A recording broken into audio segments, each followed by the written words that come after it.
नमस्कार, मी पंजाब डक। आज आहे 26 एप्रिल 2023। आजपासून शेतकऱ्याला एक अंदाज देणार आहे, कारण की तातडीचा अंदाज आहे।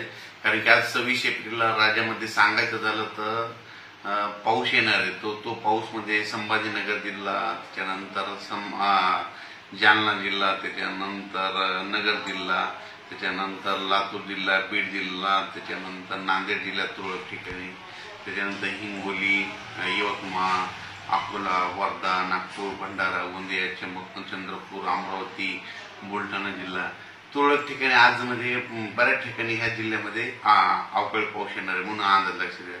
आणि ज्या ठिकाणी पाऊस नाही पडला ना त्या ठिकाणी काय होईल, रात्रीच्याला असं खूप जोरात वारं येईल म्हणून हे अंदाज लक्षात द्या। आणि कुठेतरी तुरळक असे थेंब येतील म्हणून हे अंदाज लक्षात। हा पाऊस सर्वदूर पडणार नाही, कारण की हा अवकाळी पाऊस असतो, सर्वदूर पडत नसतो म्हणून हे अंदाज लक्षात येतात। या पावसामध्ये वाऱ्याचं प्रमाण जास्त आहे म्हणून हे देखील सर्वांनी लक्षात येतं। पण राज्यामध्ये आज आहे 26 एप्रिल, उद्या 27 एप्रिलला मात्र तो पाऊस काय होईल, लगेच पुन्हा राज्यामध्ये कर्नाटक आणि आंध्र प्रदेश त्या राज्यात पडणार असल्यामुळे त्याच्यामुळे काय होईल, त्याच्या सीमालगत म्हणजे कोल्हापूर जिल्हा, सांगली जिल्हा, सांगली जिल्हा, धाराशिव, लातूर, त्याच्यानंतर नांदेड जिल्हा, त्याच्यानंतर यवतमाळ ह्या म्हणजे भागाकडे परत उद्याच्याला 27 तारखेला पुन्हा पाऊस सुरू होईल।